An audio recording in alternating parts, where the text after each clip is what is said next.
Elton John recently revealed how he believes President Trump could become one of the greatest presidents in American history.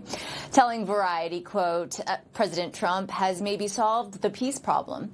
If he wants to go down as one of the greatest presidents in history, if he ended AIDS, that would really be a feather in his cap. Let's welcome back managing editor for the Daily Signal, Tyler O'Neill.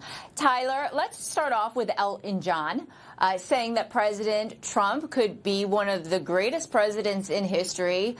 We know that President Trump has solved 8 wars. We heard about it at his cabinet meeting today, and he's working on number 9 with Russia and Ukraine. But Elton John has always been an advocate to bring awareness about AIDS and trying to find, the solution or a cure for AIDS, and said if the president took this on, that would be his legacy. What do you think about that?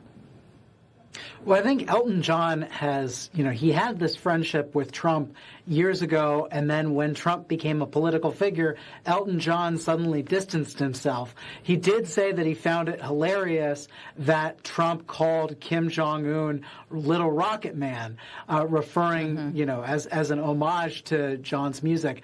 But I think it's very important here. We have a Hollywood celebrity who is willing to give Trump some credit on an issue that he has been very focused on, but is in general treating Trump as radioactive. I think it's kind of telling that this is the issue he is focused on, because, Trump has cut much of the funding that the U.S. government used to spend on AIDS programs, partially because some of that funding had been redirected to bad things that Americans don't support and that aren't in Americans' interest. This was part of the overall USAID scandal where DOGE, thankfully correctly, went through and cut various contracts in the federal government. And so here, you have Elton John essentially saying, look, I want Trump to be the best president he can be, and the best way he can achieve his legacy is to refund the thing that Trump has stopped funding.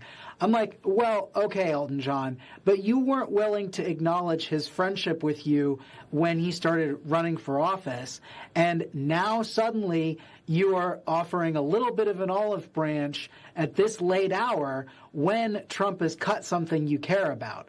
I think that's the real story here.